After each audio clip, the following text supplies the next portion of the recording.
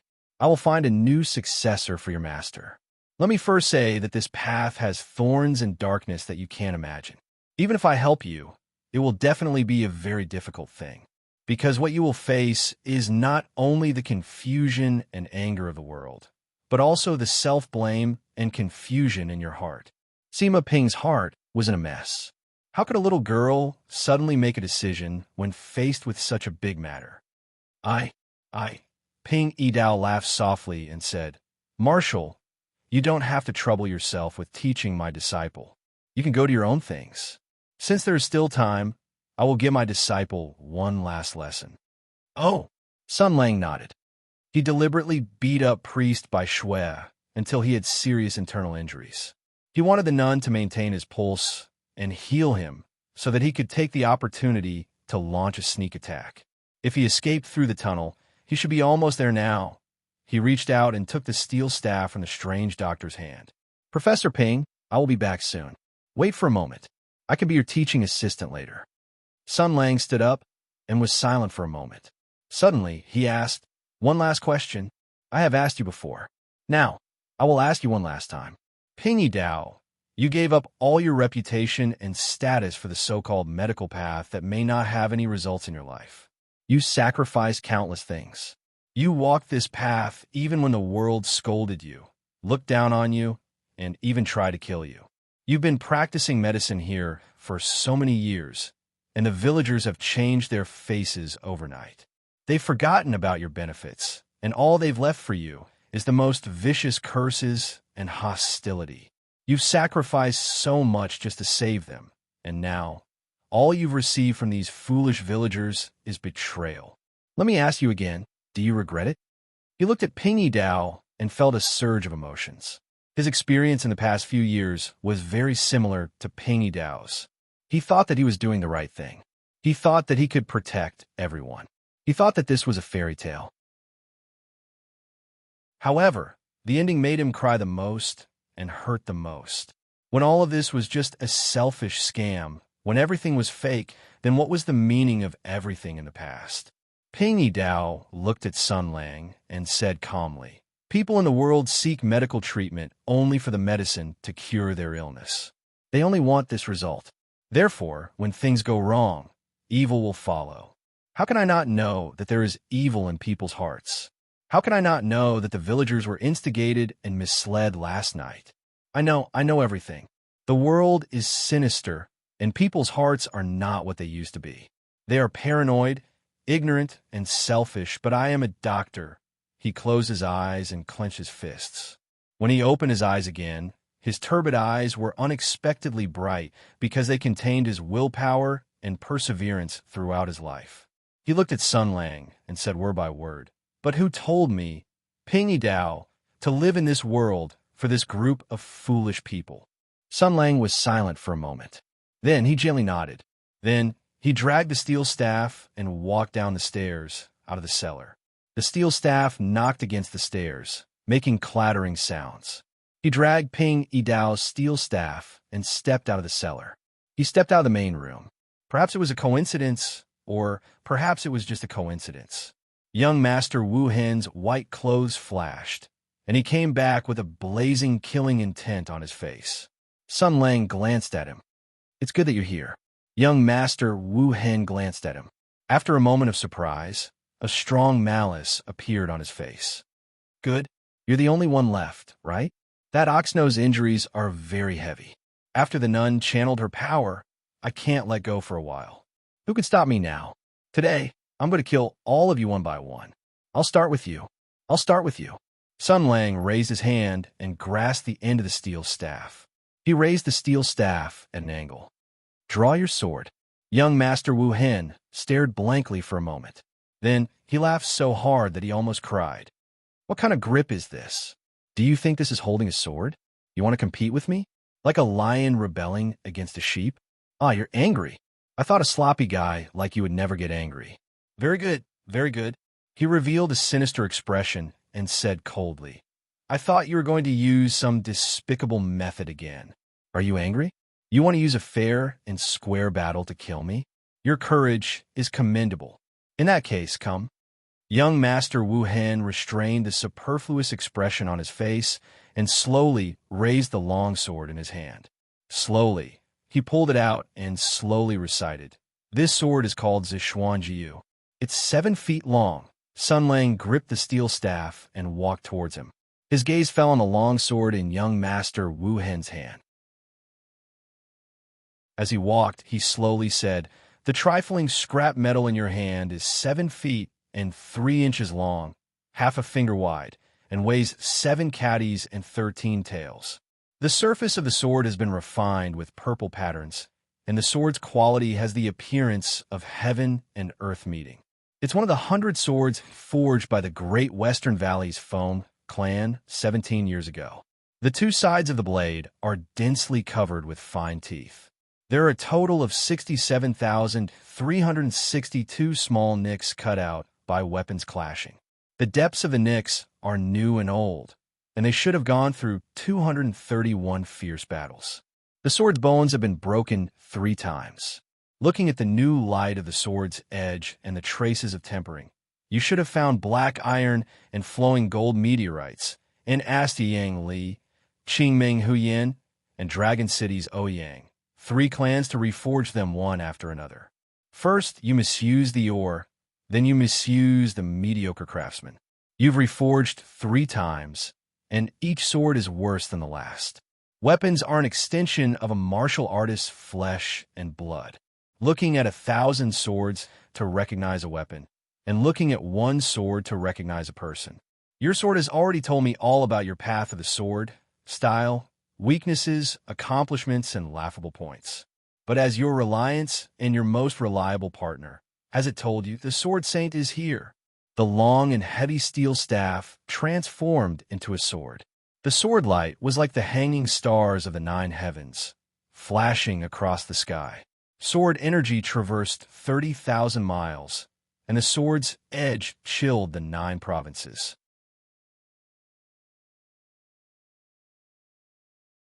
Chapter 236.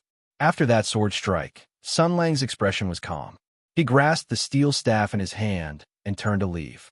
Master Wuhan still maintained his sword-raised posture. Those who truly understood speed would not deliberately pursue it, but would try to control it. He only understood this point in the last moment of his life, because as a swordsman, he had just witnessed an unparalleled speed. That person who drove a sword as fast as light piercing through the sky had at this moment become one with that legendary figure. But he had no time to be afraid, no leeway to resist, no choice to struggle, and no strength to scream.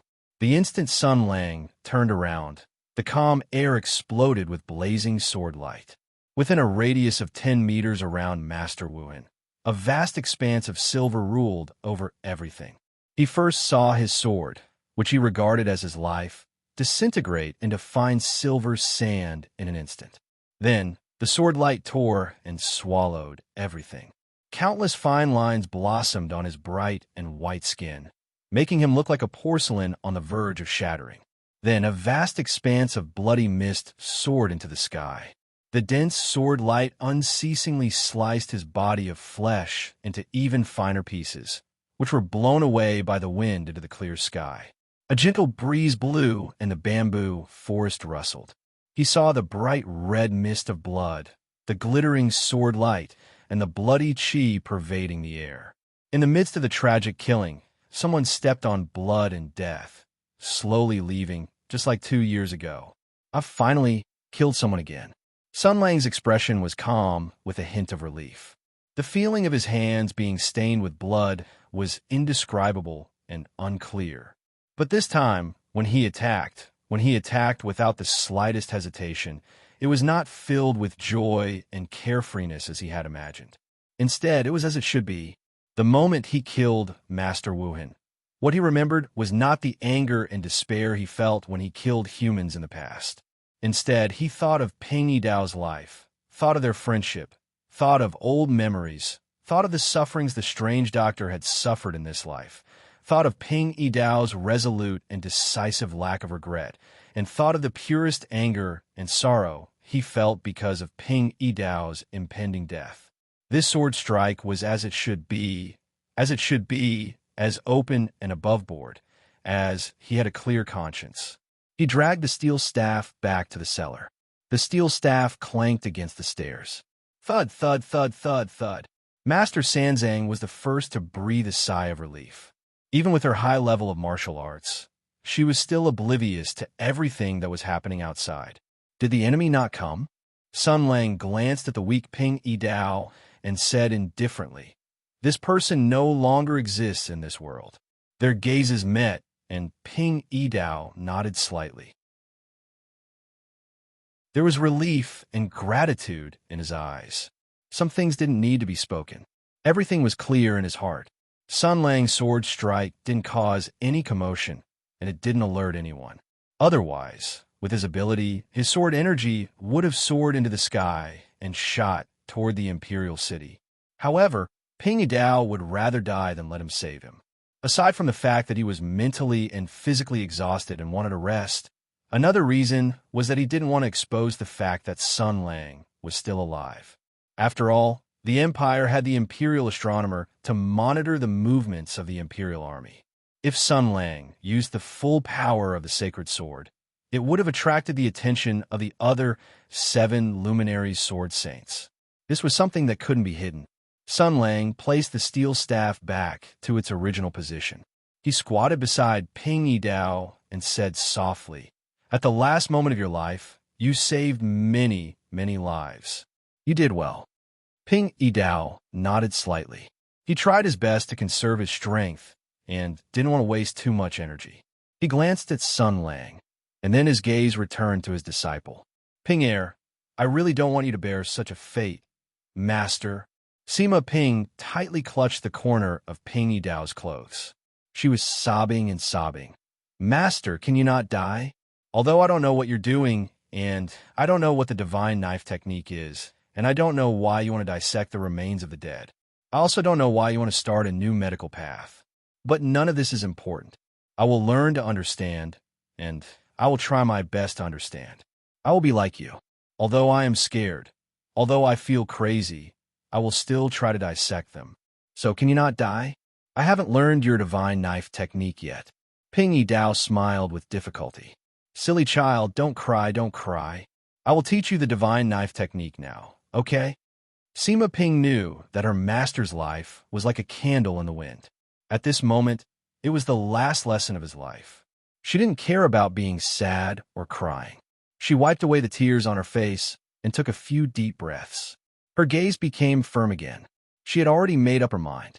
She would remember every word that her master said in her heart. She would never forget it. Ping Yi Dao saw that the girl was trying her best to hold back her grief. Not only did he not feel relieved, but hesitation and uneasiness appeared on his face again. Sun Lang said calmly, "If you can't bear to, then change it to someone else. It doesn't have to be her. There are many people in this world." "No." Sima Ping turned her head and glared at Sun Lang. She said fiercely, "I am my master's only disciple. I must take over his mantle." Ping Yi Dao sighed softly. Forget it, forget it. This is fate.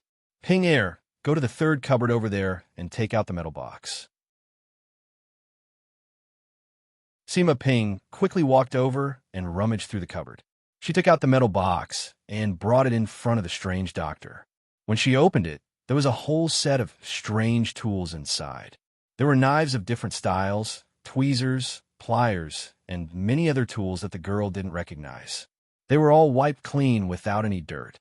She held the box and looked at Ping Yi Dao. "Master, this should be the equipment used for the divine knife technique. This is what my master wants to pass down to me."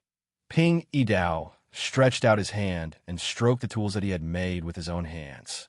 A gentle look flashed in his eyes as he said, "Ping, this divine knife technique of yours has only been created for a dozen years.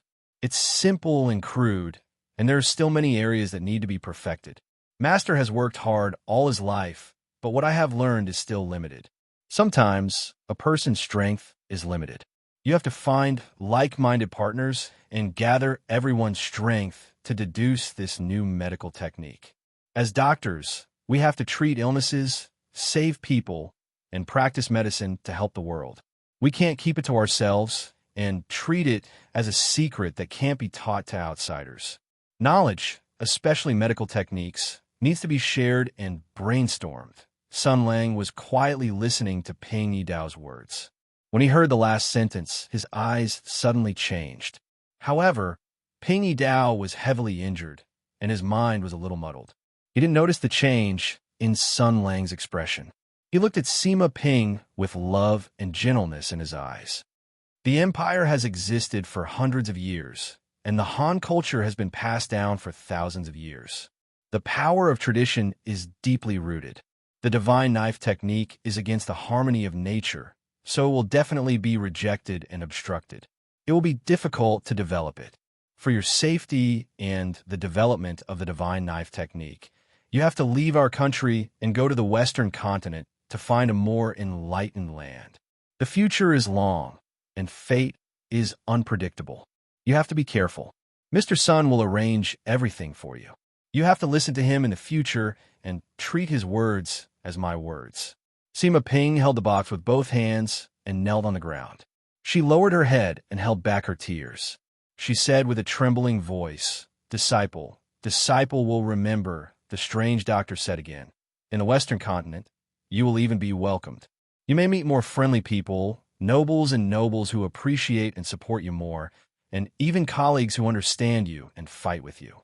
However, Ping, I hope you remember that medicine is a way to cure diseases and save people. It doesn't care about race. It doesn't care about the difference between Chinese and Western continent. The new medicine that you have deduced and studied in the Western continent and the foreigners should have a share of it. Their people also need to be treated, but our homeland, our people, our compatriots, you can't forget. I know that after what happened in the past 2 days, you have seen the fickleness of the world. You know how dangerous people can be. But as a doctor, don't give up hope and don't lose your heart. I am the most stupid person in history. I don't ask you to live for the people of the world, but I hope you will remember your duty as a doctor. He looked at his disciple's eyes and said softly, "In your life, if you have any achievements, remember to pass your knowledge back to the place where I am sleeping." Sima Ping held the box in her hands tightly and nodded. Big tears kept falling down her face. "I just gave you the antidote, and I told you about the poisoning situation of the villagers. Do you remember it? After I left, you did the last duty of doctor for me." The girl closed her eyes and kept nodding. "That's good." Ping Yi Dao's eyes flashed with determination. He used his hands to support his body and slide down until he was lying on the ground.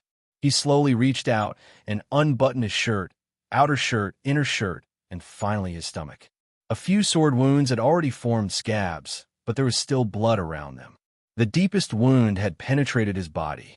Ping Yi Dao tried his best to slow down his breathing and said calmly, "Now, take out the tools from the box. I will teach you the basics of the divine knife technique. There are 2 fatal wounds on my body. The first is the sword wound on my abdomen. It went through my abdomen and injured 3 of my organs. Also, I am poisoned and my blood has reached my heart. Learning this technique is easy at first, but difficult at last. Ping Er, take care of the wound on my abdomen first. Disciple, I am your first patient. My life is in your hands." He raised his head slightly and looked at Sima Ping, who was in a daze. He said word by word, "Come, Dr. Sima. Today, you're a real doctor. Heal me. Heal me. Don't let me die." The box in Sima Ping's hand fell to the ground with a dull thud. Her eyes changed from a daze to shock, from shock to fear, and from fear to despair. She looked at her master's wounds and looked into his eyes. A doctor was particular about looking, listening, questioning, and feeling the pulse. However, she only needed to look at him for all the medical knowledge and experience she had learned from her master in the past to tell her that her most respected and beloved master was dying and that even a deity would not be able to save him. She shook her head and said with a sobbing tone, "No, I can't cure you. Master, I can't cure you. I'm sorry. I can't cure you." Ping Yi Dao's voice was weak, but his words were sharp. He had already made up his mind, so he hardened his heart and didn't allow himself or his disciple to back down. "You are the only doctor here, and you're the only doctor who has a chance of curing me. When you practice medicine all over the world, will you just say that you can't cure a patient who is beyond cure and can't survive? Will you just turn around and leave like that? The patient is suffering from pain and despair. He doesn't want to die and wants to live. When his life is in danger, his family, wealth, and power are all useless. His last hope in life is in the hands of doctor. A patient's last hope is in your hands. Are you going to ignore it and turn around to leave?" Sima Ping cried out loudly, "But I can't cure him. What can I do? My medical skills are limited. A doctor is also a human. There are things that even a doctor can't do. But a doctor can't do it forever. But a doctor will be able to do it one day." Ping Yi Dao's voice became gentle. "Now pick up your knife. Ping Er, this is your master's last wish. I want you to persevere until the last moment and do your best. Before your patient gives up, you can't give up. I want you to remember today. Remember your feelings at this moment. Remember the sadness you feel. Remember the despair you experience. And remember the things you can't do. Remember the result you will face after you try your best today." These familiar words brought the young girl back to a few days ago. Her master's resolute words were still vivid in her mind and echoed in her ears. At that time, her master had told her naive and childish self that the only condition for learning the divine knife technique was to go down the mountain and practice medicine until she killed 100 people. She raised her head and opened her teary eyes, looking at her master's familiar face. He was her closest relative, her first patient. His life was about to come to an end, but she couldn't do anything. She knew what the result would be. The sadness of losing a loved one and the helplessness of not being able to save a patient. She would experience these 2 feelings at the same time, tasting the most desperate helplessness. Then, she slowly picked up the knife that her master had pointed at. A relieved smile appeared on Ping Yi Dao's face. He said softly, "Come, let's start with the technique, then the distribution of the organs. Hero-san, This old man is dying. I'm afraid I can't stand the pain. Sun Lang pointed at Ping Yi-Dao. Ping Yi-Dao's body shook, and the pain in his body quickly disappeared. At this moment, he had lost all his senses, but he could look at his disciple with a detached attitude as she took her first step in the path of medicine. The ranger stood up expressionlessly and looked at Ping Yi-Dao one last time. Then he turned around, grabbed Daoist by Shui, and walked out with him. Master Sanzang looked at Ping Yi-Dao. She seemed to have understood something. At this moment, she bowed solemnly and left, leaving the last moments for the master and disciple. The ranger treated Daoist by Shui's internal injuries. Then, the three of them waited outside. After a long, long time, a loud cry finally came from the cellar. Sun Lang looked at the clear sky and sighed softly. The old subordinates of Tianyuan had one less person.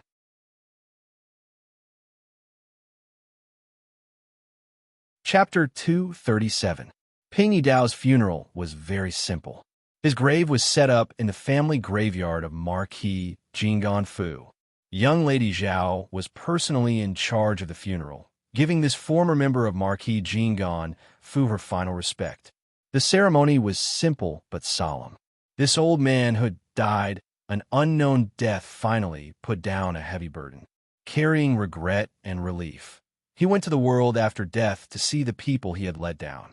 Only a few people witnessed all of this. Other than that, no one else knew that a doctor called Ping Yi-Dao had died in Mingzhou City in a small mountain village. Those people who had tried to kill him, those who hated him, and those who had received his kindness, no one knew why that doctor surnamed Ping had died or what he had done in his life. And the villagers who had been poisoned were finally cured by the antidote that Ping Yi-Dao had brought back at the cost of his life. They all recovered their health. They talked about the fire that had soared into the sky that day, about the ruins of the strange doctor's courtyard that had been burned to the ground, and about that crazy demon. They kept it a secret, cursed, shook their heads, and sighed. But when everything returned to normal, and every day went on as usual, that doctor with a strange temper was finally forgotten by them. Until one day, when they were once again plagued by illness and pain, they suddenly realized something. In this village, there was no longer a doctor. Sun Lang stood in the distance, watching Ping Yi-Dao's coffin being buried in the ground. His expression was calm and indifferent. To the old soldiers of Tianyuan who had been on the battlefield for a long time, death was a common occurrence. They had sent off their comrades countless times, and this time there was one less person. Life and death were fated, and the affairs of the world were unpredictable. Who told Ping Yi-Dao to be a doctor? Who told him to be stupid? Hu Shouxin stood next to him and slowly said, "I suddenly admire him a little." Sun Lang indifferently said, "I have long admired him." Old Hu turned his head to look at Sun Lang. The other party's calm appearance made him feel a little unfamiliar. Then he realized that unknowingly, an invisible barrier had been erected between him and Sun Lang.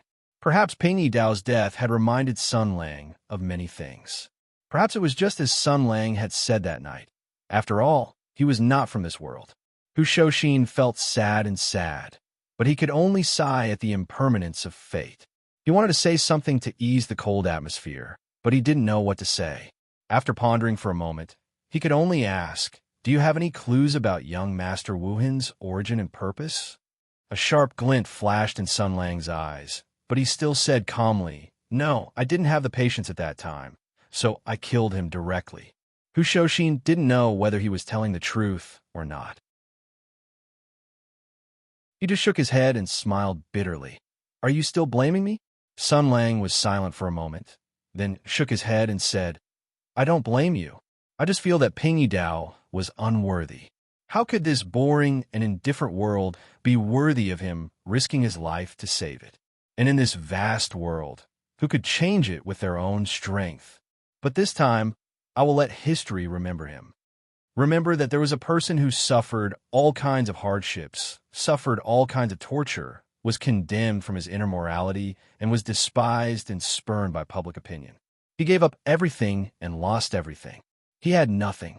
He couldn't go back to the past, and he couldn't see the future. But still, with the doctor's instinct to heal the wounded and save the dying, he raised the cold blade and cut open the dripping blood. With the body of a doctor, he wandered between light and darkness. I think this is the so-called divine knife technique. Sun Lang smiled softly.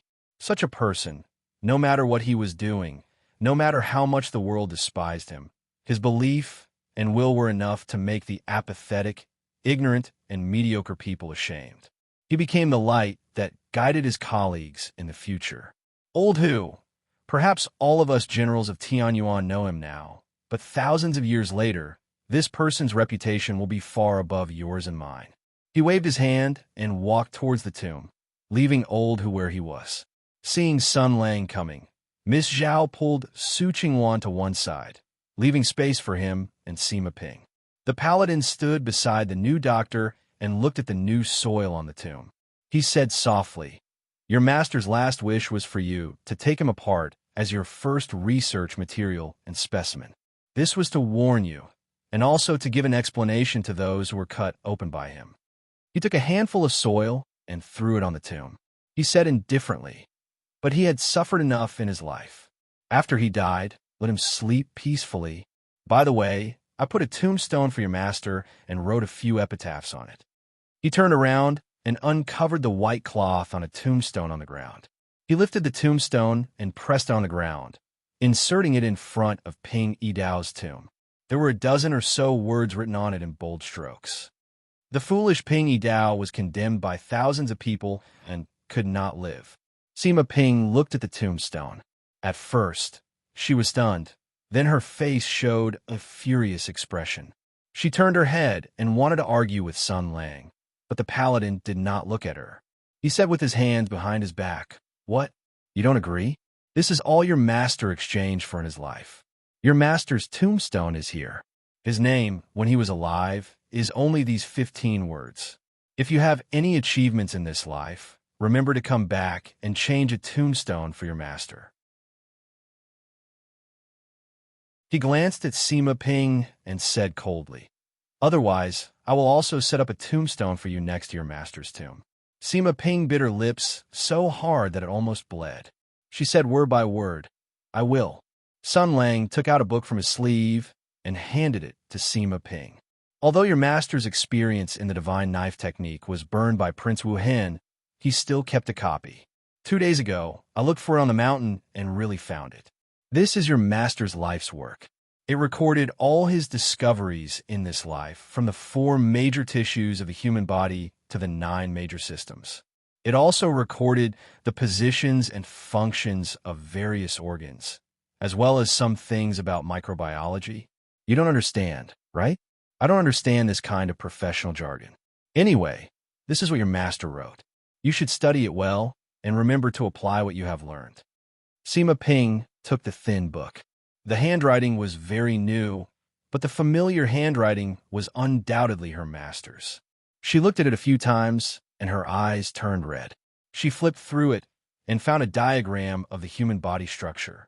The detailed distribution of the internal organs, the terrifying appearance of the bones, and the various kinds of inverted muscles were so realistic that it made people feel scared. If she saw this diagram at any other time, she would have thought it was an evil demonic book. But now, her eyes were hazy with tears, because next to this diagram, there was a small line of words. I hope that when the doctors of the world see this diagram, their hearts will be as clear as snow, their eyes will be bright, and they will follow the instructions when facing an illness. They will not go in the opposite direction, speak in confusion, and fall ill. She could no longer hold back the tears in her eyes. She hugged the medical book that seemed to weigh 1,000 caddies and whispered, "Master." Sun Lang stood quietly beside her, waiting for her to finish crying. After a while, the girl wiped her tears and looked up at Sun Lang. She said in a serious tone, "I will leave tomorrow." Sun Lang said indifferently, "Leave? Where are you going?" Sima Ping said loudly, "I will follow my master's last words and go to the west to carry forward the divine knife technique." "You?" When Sun Lang heard this, he sneered. He looked at the girl and said coldly, "You don't even know how to walk, and you still want to go to the heavens? Your master's medical skills were exquisite, and he deeply felt the powerlessness of traditional medicine. That's why he wanted to open up a new path for modern medicine. He was originally a grandmaster of traditional medicine, and that's why he had the confidence and ability to deduce the so-called new medicine. You're just a little girl who has only studied medicine for a few years.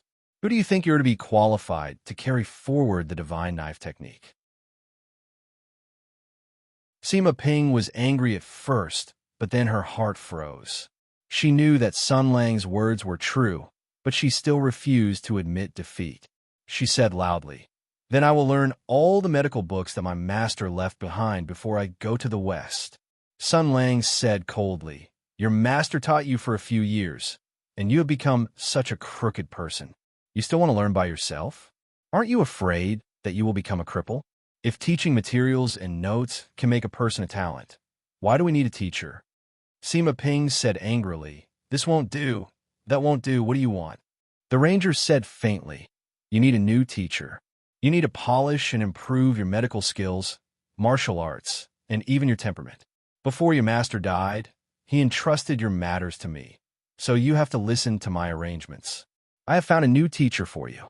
You still have a few good days left, so prepare yourself." The girl was stunned for a moment before she shouted, "I don't need it. I only have one master in my life." Sun Lang raised his hand without batting an eyelid. "Then add a few more words to your master's epitaph." "Stop," Sima Ping said loudly. She looked at Sun Lang angrily. After a moment, she chose to back down and said in a low voice, "I can listen to your arrangements, but I only have one master in my life. No matter who that person is, I will only call him Mr. Then you will be miserable." Sun Lang shrugged. "Unfortunately, your new teacher has a bad temper. He has a lot of problems and is abnormally irritable. Moreover, he is very good at fighting.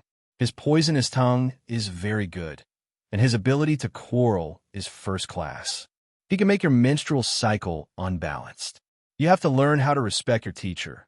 Sima Ping blinked her eyes, her face cold. "Where did you find such a scary guy? Although he has all kinds of shortcomings, there is no doubt that this is the most suitable teacher to teach you." Sun Lang said faintly, "This godly Dr. Lu's medical skills are high, not below your master's. In terms of fame, he is even better than your master. Moreover, his martial arts are strong, his thinking is open, and his vision is broad. He can accept the evil things like the godly knife technique. You can learn a lot." Sima Ping raised her eyebrows and asked doubtfully, "This Mr. Lu, is he really so powerful?" "Yes, he is. If there was anyone who gave me a headache back then, he is obviously one of them." A faint smile appeared on Sun Lang's face. "And after we meet, remember to call her Aunt Lu."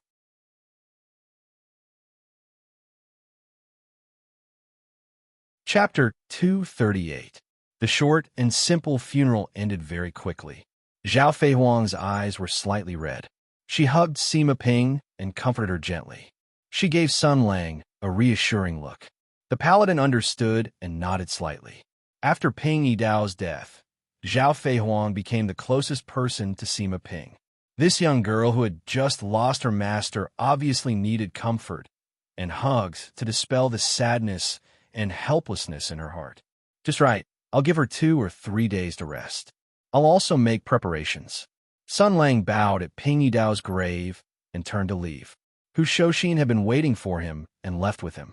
The two of them left the Zhao family's cemetery and went down the mountain. Zhao Yunlong was leaning against a tree by the roadside and waiting.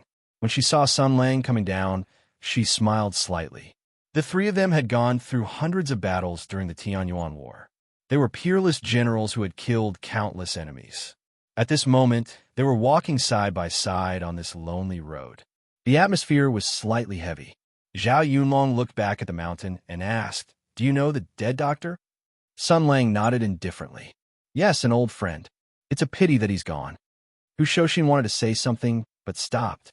He sighed slightly. Zhao Yunlong felt strange, but seeing that Sun Lang didn't want to talk about it, she didn't ask anymore. Sun Lang pondered for a while and took the initiative to say, "Before he died, he asked me to take care of his disciple, Sima Ping. That little girl is young, childish, weak, and useless.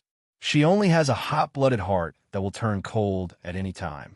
She needs a new master to teach her. Otherwise, she won't be successful. Great General Zhao frowned and thought of someone. Could it be Master Lu? Sun Lang nodded leisurely. Yes.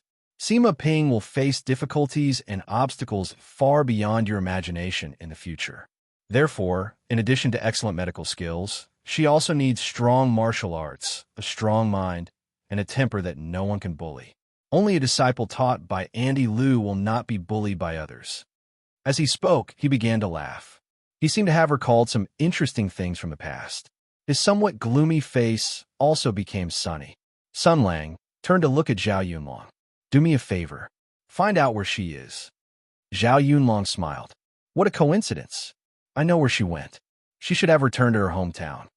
Sun Lang was stunned for a moment and then nodded. That's great. So she went home. Lu, right? I'll leave in 2 days and send Sima Ping to her. Old Zhao raised his eyebrows. You're going in person? Aren't you afraid of fighting with her? She isn't as good as I am. Sun Lang sighed. If I don't go, will you go? First of all, she has a bad temper. She might not give you face. Second, I've been asked to do it. If I don't tell her clearly, she probably won't teach her seriously. Third, a rare look of depression appeared on the ranger's face. Even if I don't go, won't she know? Sima Ping was so stupid. She would definitely be able to get information out of her quickly. If she knows that I'm still alive and hiding from her, she will definitely come here and make a scene. She won't let me go. He seemed to have thought of something, and his eyes brightened. Why don't you go with me, Chow Patao? If we fight, you can stop the fight. If she doesn't want to, you can tie her up, and I'll hang her up and beat her. Zhao Yunlong's eyes flashed with surprise. Let's go together? Sun Lang nodded. Ping Yudao is dead. I'm not in a good mood. I want to go out and relax. Zhao Yunlong's eyes brightened. Her face was full of unconcealable joy. She was in high spirits, as if there was a tail wagging behind her. Relax? No problem. You can go out for as long as you want. Do you want to come over to my place? Sun Lang nodded. Songzhou? That sounds good. I heard that the service industry in wash brothel is quite developed. Let's go drink some wine and sweep the floor. He thought for a moment and clapped his hands. Why don't we organize a group activity? Let me see. In Luo, your sister's pendant. Let's ask Miss Zhao and housekeeper Sue if they want to go. At first, Zhao Yunlong was smiling and nodding. She was planning the entertainment activities in her mind. When she heard that they were going to wash brothel, she was thinking about the most famous prostitutes in Songzhou. She wanted to capture them all to go with Sun Lang's wine. Oh, to pour wine and sing songs. However, her expression changed when she heard the last part. It was the first time she went out alone with Sun Lang after the war. It was also the first time she invited Sun Lang to her house. These two happiness added together made her very happy. But why did she have to call those people from Fishing Immortal House? She was the one who invited him first. Those beautiful faces flashed through her mind. She suddenly felt inexplicably irritated. Zhang Yinluo, Zhao Fei Huang, Zhu Ying. These girls who she had a good impression of and who she thought were barely worthy of my brother had suddenly become an eyesore. Even her own sister, Dongfang Xian, at this moment, had become particularly annoying. But when she thought of this, she was shocked. She blinked her eyes in disbelief. Why did she have such thoughts? In the past, when he was in the army, Sun Lang also had a female confidant. At that time, his heart was only filled with joy and blessings. Why is it that now his mood has changed? Zhao Yunlong was a little confused and even panicked. She seemed to have realized something. Sun Lang saw that Chow Patao was a little stunned. He waved his hand in front of her eyes. Hey, what are you thinking about? What's wrong? General Yunlong was startled and took 2 steps back. Unfortunately, she had developed the habit of saying whatever was on her mind in front of Sun Lang. When she heard Sun Lang's question, she subconsciously muttered, I just suddenly feel that I don't want to be your brother anymore. The paladin was startled. Huh? Are you going to betray me? Zhao Yunlong saw that he was not pretending and was surprised. For a moment, she was a little angry. But at this time, The girl's mind was full of paste. In panic, she could not speak clearly. After hesitating for a long time, she decisively turned around and ran away, leaving only a sentence without rhyme or reason. I'm a little tired. I'll go back and rest first. You guys can talk? After that, she ran away. Sun Lang looked at Zhao Yunlong in surprise. She ran away wildly, stirring up gusts of wind and sand. He touched his head with a puzzled face and turned to look at Hu Shouxin. What's wrong? Her period doesn't come these days. What's going on? Hu Shouxin stared at him for a while and spat on the ground to show his disdain. Sun Lang said angrily, What are you looking at? Do you believe that I'll plant you in the ground? Even though Hu Shouxin was big and burly, he clearly did not have the heroic spirit of, so what if I'm looking at you, when he was in front of Sun Lang. When he heard what Sun Lang said, he looked away resentfully and snorted. Serves you right. Sun Lang rolled his eyes. I don't know what you're talking about. Forget it. Let's get down to business. His expression became serious. Now that young Master Wu Hin is dead, and that old man has gone crazy. They came from Miss Zhao, but they were once again wiped out in Mingzhou. Think about it, from Gongchun at the beginning, to Horn Tiger, and then to young Master Wu Hin. Think about it carefully. It seems that they were all sent by Miss Zhao's former backer. No matter who the other party is, no matter what their purpose is, the people they send have failed one after another.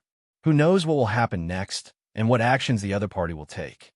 He coldly snorted and looked at Hu Shouxin. Like I said before, I'll leave this matter to you. Block soldiers with arms and water with water.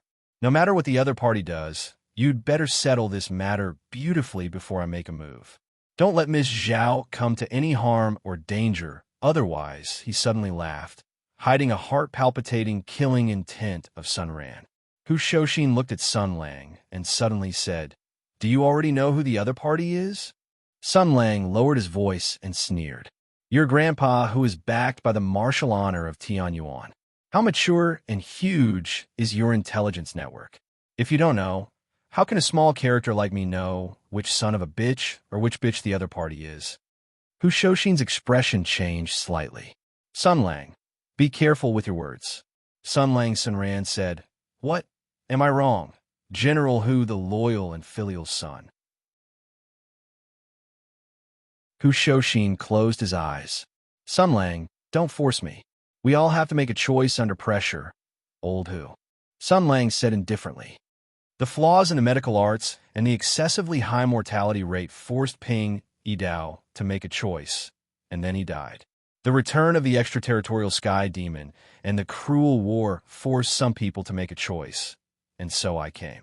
In the battle of the Great Desolate Mountain, I also made a choice under pressure and survived. Maybe one day, you'll have to make a choice too. That's the way of the world. After a moment of silence, he said coldly, If that day comes, I'll break your legs and throw you back to your home. If you want to crawl out, remember to choke your wife and children to death first.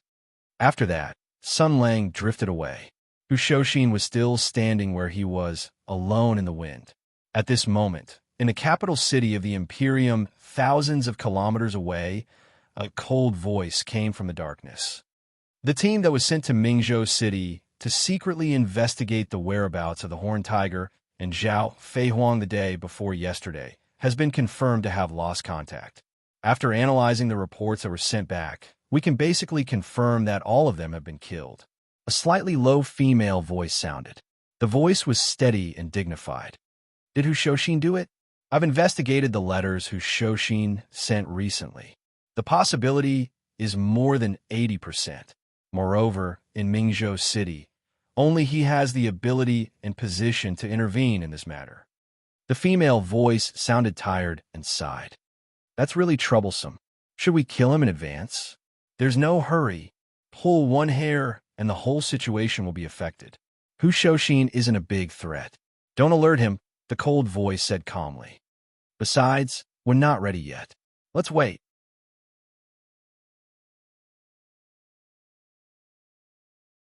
Chapter 239. Hero Son, I know that you're doing this for my own good, but I, Bai Shui, am Mr. Ping Yidao's patient. He cured my injuries, relieved my pain, and save my life. No matter how unfilial this poor Taoist is, I will never look for another doctor. I will never accept any treatment from another doctor. Yes, in my life, I will only recognize Dr. Ping as my only doctor. My intentions are clear, and I won't change my mind. Please don't force me. Otherwise, I won't hesitate to die in order to protect the reputation of Dr. Ping. Monk Sanzang looked troubled. He put his palms together and bowed his head. He said helplessly, "Almsgiver's son, Senior by Shues said so."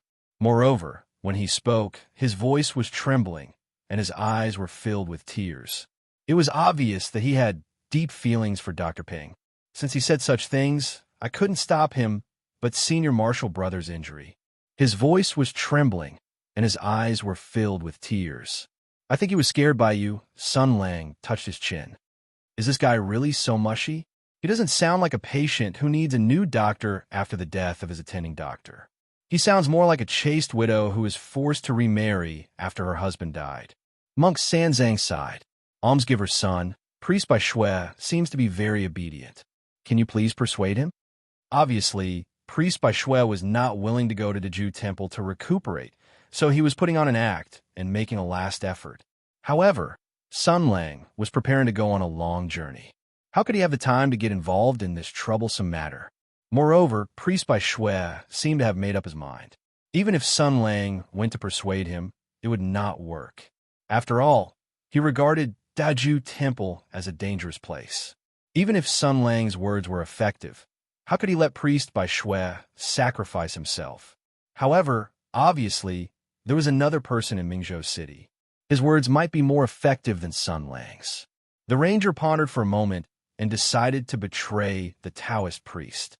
He waved at Master Sanzang and said mysteriously, "Ju and I, go on the streets and ask around about the embroidery hall. Look for Zhang Jianyuan, the big head of the embroidery hall. This person is a close friend of Taoist White Snow, a friend who has gone through life and death together. His words are 10,000 times more important than mine. You just need to tell him about it." Shanzai, Shanzai. "Thank you, benefactor." Monk Sanzang was simple and honest. Monk Sanzang did not suspect anything. She was stunned and bowed gratefully. Then, she remembered something and clasped her hands together. "I wonder where that benefactor Sima is now." Sun Lang frowned. "What's the matter?" Ba. To tell you the truth, although I can't understand or let go of Benefactor Ping's act of dismembering the dead, I admire his sacrifice to save the villagers. Take it as an apology and respect. I want to do something for his disciple." Master Sanzang said frankly. "I heard that almsgiver Sima is about to go on a long journey. This poor nun is not talented, but I do have some strength. I am willing to give her a ride." "Where'd he send her? To the Western Paradise?" Sun Lang thought about this nun's Dharma name, and then thought about his family surname. One was called Sanzang, the other was surnamed Sun. The ranger's eyes twitched.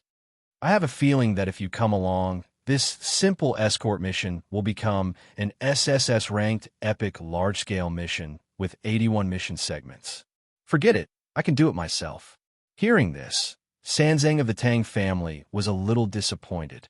With benefactor's skills, there is indeed no need for this poor nun to take matters into her own hands. Sun Lang suddenly remembered something. "That's right. Speaking of which, there is indeed something that I need your help with. Didn't you want to do some small work for Ping Yidao?"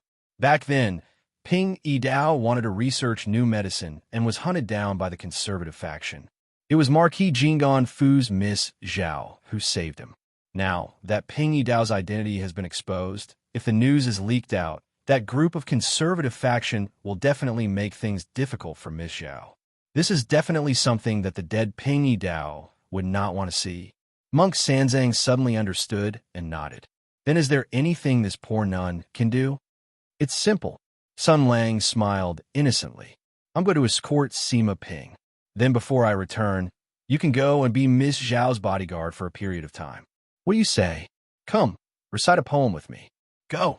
At this moment, the sound of footsteps came from behind him. Someone asked from afar, "Sun Lang, who are you talking to? Why aren't you letting the guest in?" Sun Lang's expression changed slightly, and he cupped his hands towards Monk Sanzang. Then it settled. Ping Yi Dao's last wish to protect Miss Zhao will be entrusted to you. The person who spoke is my wife. She has a strange habit in her life, which is that she can't bear to see people with smaller breasts than her. She says that people with smaller breasts than her are all unambitious and useless. If she sees them, she will teach them a lesson. Ju and I, if you don't leave now, when are you going to leave? Monk Sanzang was dumbfounded. However, since Sun Lang had ordered her to leave and she had already achieved her goal, as an uninvited guest, she should indeed leave. Therefore, she bid farewell and left. In her mind, she still couldn't figure out what kind of woman would not be able to see people with smaller breasts than her. However, this almsgiver son's martial arts cultivation was extremely high. He must be a hidden expert.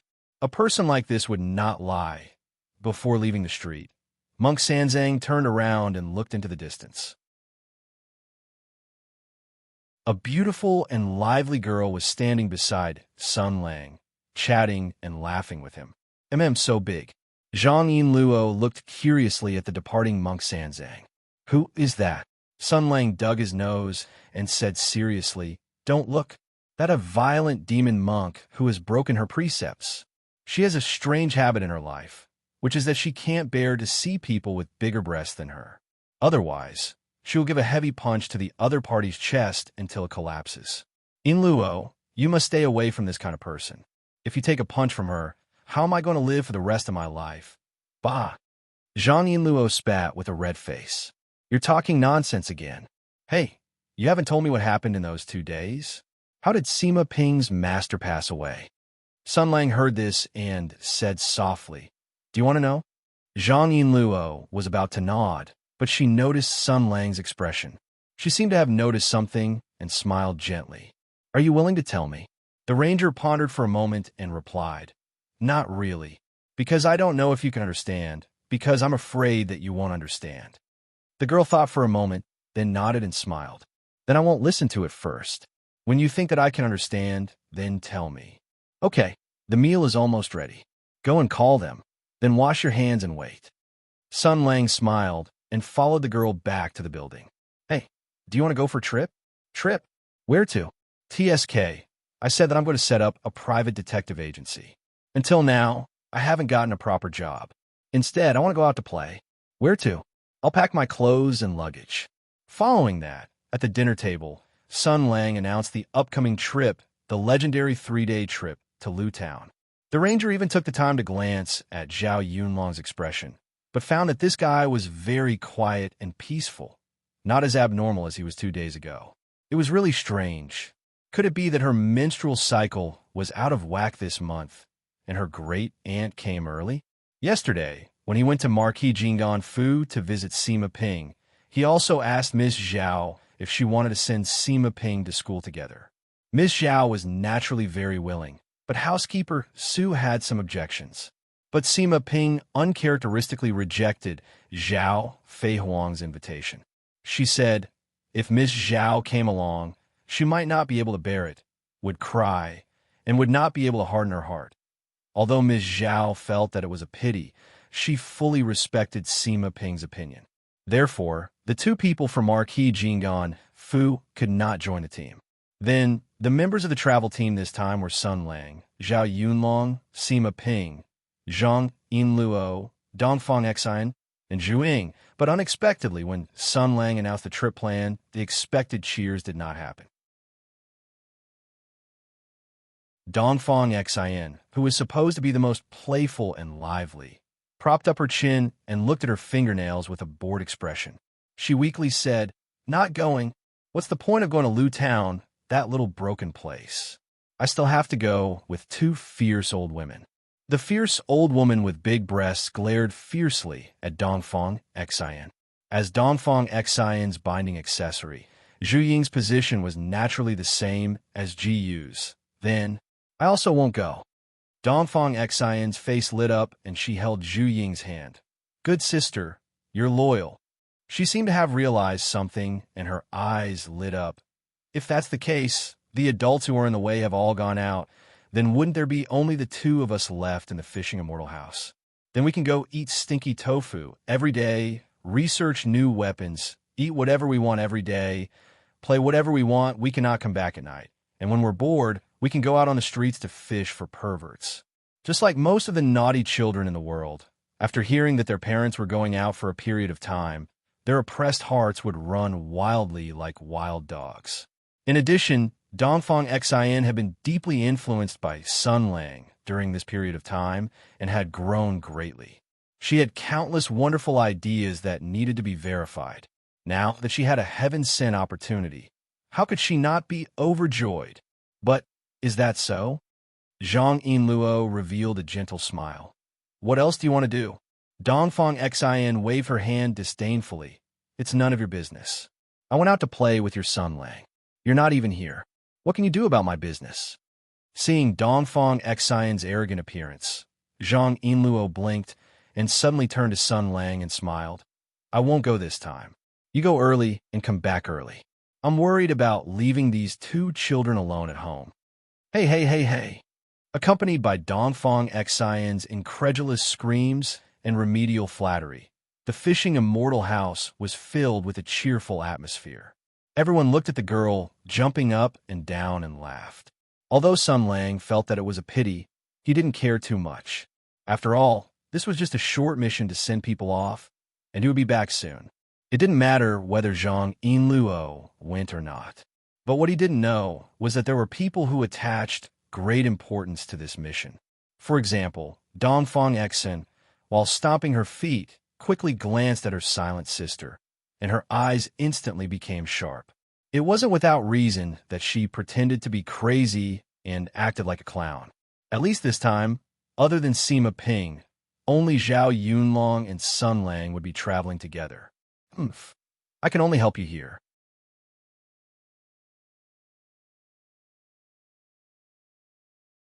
Chapter 240. The weather was good, and the weather was good. Sun Lang bid farewell to his friends and left Mingzhou City, heading south. In one day, he crossed Fengtown and entered the Grand Canal from Yangon Prefecture. In this era, especially in the Empire, ships were still the most convenient and mainstream means of transportation.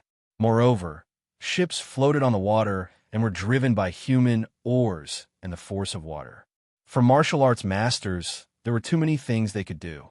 A martial arts master with profound internal strength and amazing physical strength couldn't make an exhausted horse speed up by 1 second. However, if he was on a ship, he could easily race the boat. At this moment, on the Grand Canal, a small boat was cutting through the waves like an arrow released from a bow. It brought up waves of bright splashes as it sped along the river. This boat looked very strange. It did not have any oars or sails. For some reason, the sharp bow of the boat was painted red. Moreover, there was a small flag at the top of the cabin. The flag was fluttering in the wind and spread open. There were 5 large words written on it. Hong Kong Reporter. This canal connected the north and the south, and it was responsible for the transportation of grain. There were endless cargo ships, and the boatmen in short coats were paddling the boats. On both sides of the canal, there were green willows and weeping poplars, and the scenery was beautiful. There were also painted boats and official boats, and there were many tourists. Scholars and beauties leaned against the railings and chuckled. It was supposed to be a sunny day, but today, something strange happened. Waves splashed, and in the midst of the rumbling, a small boat faced the wind and broke through the waves, whistling past, unceasingly passing one ship after another, splashing water all over the sky, causing waves of startled cries, and vaguely arrogant loud laughter sounded in the wind. You guys, what a bunch of fools. When it comes to sailing, you guys are still clothes. I've even been on an aircraft carrier. I'm the man who will become the pirate king. Fortunately, this was in ancient times when transportation laws were not mature yet. Otherwise, the person who sailed the boat would never be able to get into the water. The people who were overtaken by the boat wanted to curse, but they shut their mouths because they vaguely saw that there seemed to be a person standing on the bow of the boat without oars. In other words, they exchanged a look and wisely chose to let the matter go. Most of the people who were watching the show used this matter as a topic to show off and show off. This person's skill is quite good. I don't know which family's young talent is from. He's too young. Is there such a young master in the world? Could it be that there's some kind of mechanism at the bottom of the boat? I once heard from a friend who came back from the Western continent that the Western continent has a kind of mechanical boat that burns coal and can move by itself. They don't even need sails and oars. Those barbarians do have some skills. That's not right.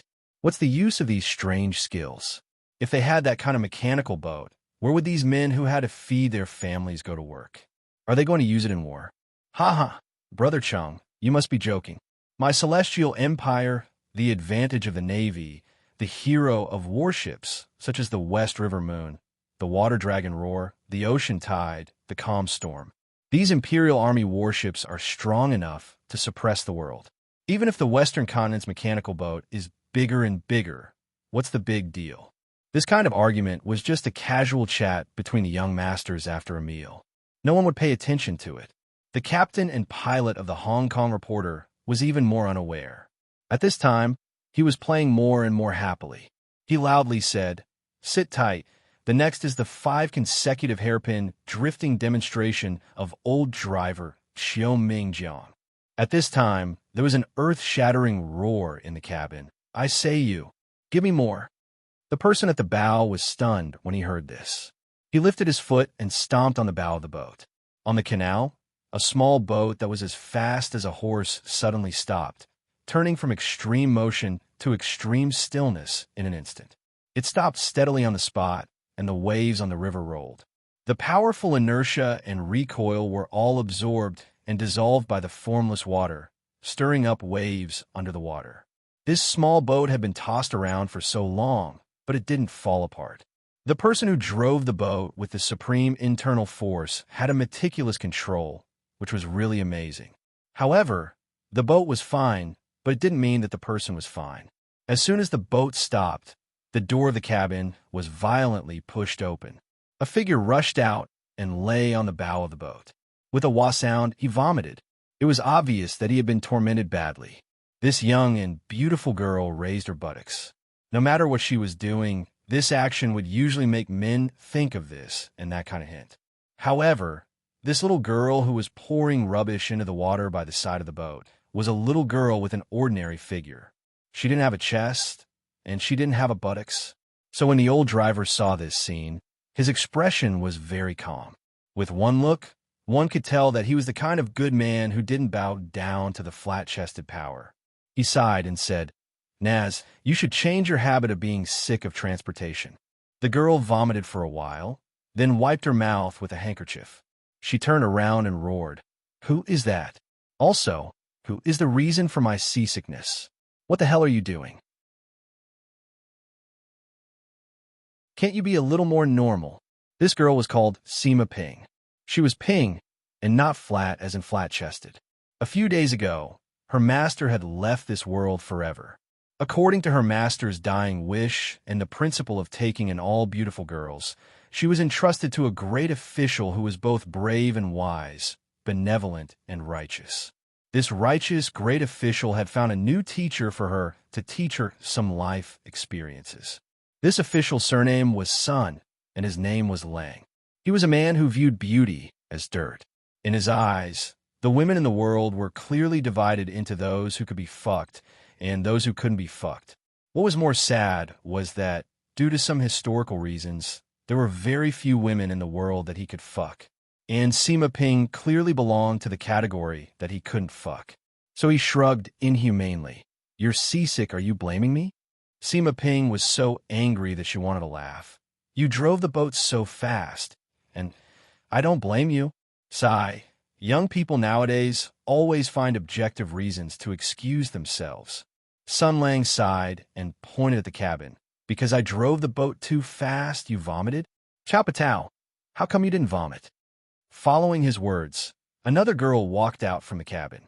That girl was dressed in white, with a stern face and bright eyes. She was valiant and formidable. Even if she wasn't dressed in martial attire, the temperament of an iron-blooded soldier couldn't be concealed. After she heard Sun Lang's words, she didn't care about anything else and directly nodded. Yes, I didn't vomit." This girl had a very masculine name, Zhao Yunlong. This name was known to almost everyone in the empire.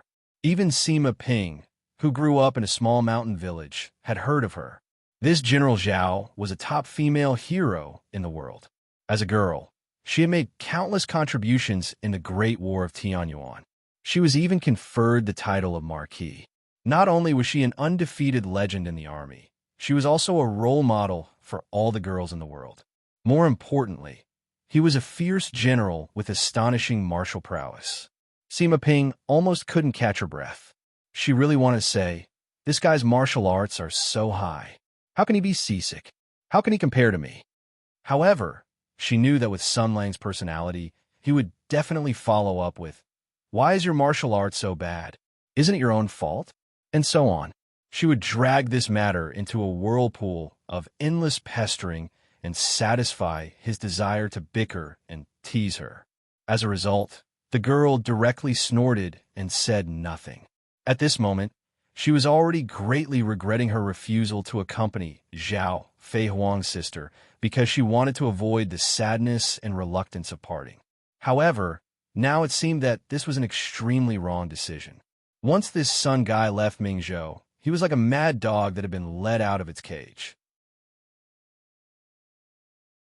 His desire to make big news grew with each passing day, and he would play around with anything that interested him.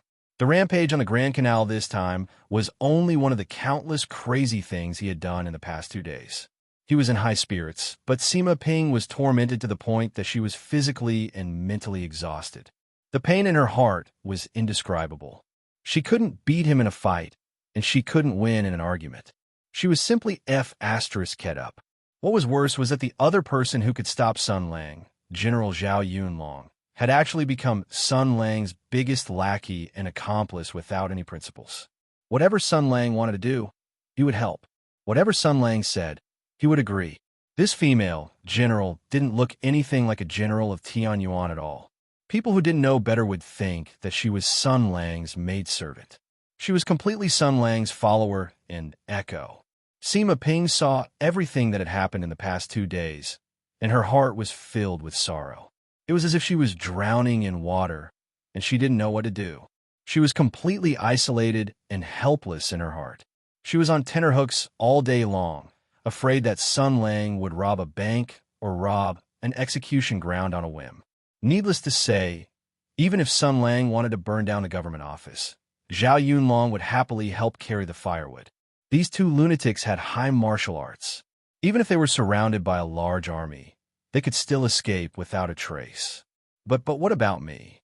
I will be treated as an accomplice, and an accomplice, bastard. I will be shot even when I'm lying down, bastard.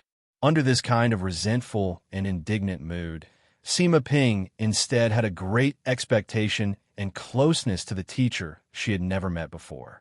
She constantly prayed to see the teacher surnamed Lu as soon as possible. Even if she was a fierce and strict old woman with harsh words, I would still accept it, as long as I can leave these two inhumane bastards as soon as possible. Therefore, she was very rational and didn't quarrel with Sun Lang. Instead, she took a few breaths and recovered some of her spirit. She turned her head and asked Sun Lang, "Where are we now? How much longer is there?" Sun Lang looked around and glanced at the map. He nodded and said, "Lu Town is east of Suizhou. It is a large town near the sea. We will follow the Grand Canal south and turn into the South River. With the current speed of the boat, we will arrive very quickly." As he spoke, he glanced at Zhao Yunlong. "Speaking of which, when we arrive at Lu Town, how do we find her? Do you know where her house is?" Zhao Yunlong thought for a moment. "I heard that her family is a noble family in Lu Town. If we ask around, it will be easy to find out. I remember that the garden she lives in is called Hunter Her Garden. If we really can't find out, we can directly find her and ask."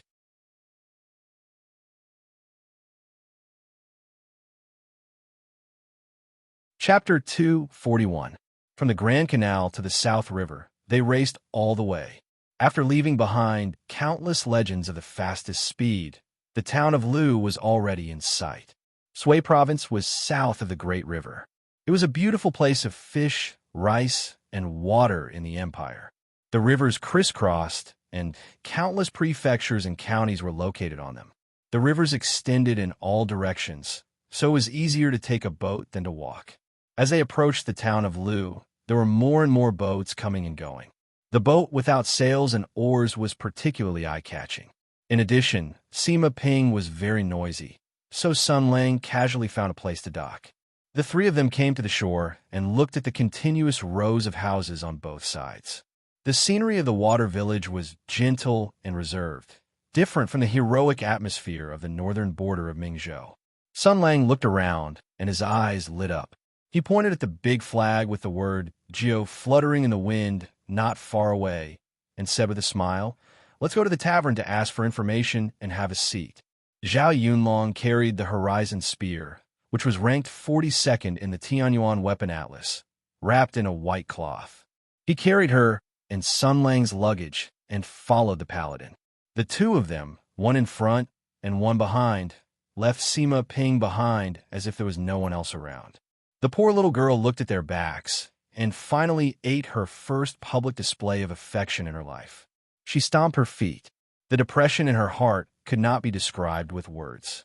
Although she wanted to protest why they had to go to the tavern to ask for information, they had obviously arrived in Lu Town and knew that Master Lu lived in the Her Garden. Why couldn't they just ask a random person?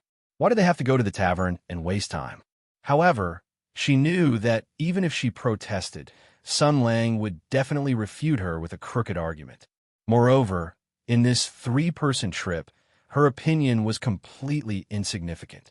Sun Lang wanted to have fun, and Zhao Yunlong wanted to let Sun Lang have fun. Therefore, this guy's surnamed Sun was flying all the way. No one could control him, and he was almost going to fly into the sky. Bastard, just you wait. After I settle down, I'll write a letter to Big Cow Zhang to complain. Sima Ping hatefully swore in her heart. She tightened the small bag on her back and started running, trying to catch up with the inhumane couple in front of her. Suddenly, she felt a gust of gloomy wind blow past her neck. Even in this damp and cold water town, she still felt abrupt. Thus, she turned her head in surprise. Then, her heart subconsciously jumped and she almost cried out. A woman with unkempt hair and a dirty face was leaning against a wall behind her. At this moment, she was looking at her in a daze. Her eyes were empty and lifeless. Her skin was dark, and she looked like she had been through a lot. It was as if the pain of this world had carved marks on her face that could not be washed away. It also showed the lifeless spirit. At first glance, people would feel pity for her, but at second glance, they would feel disgust and alienation. This kind of old beggar, people wouldn't even be willing to look at her, let alone give her food and money. But Sima Ping was a doctor. Moreover, she had already seen things that made people feel even more disgusted and disgusted. Out of the pity and professional instinct of a doctor, she looked at this woman a few more times. Then she was shocked.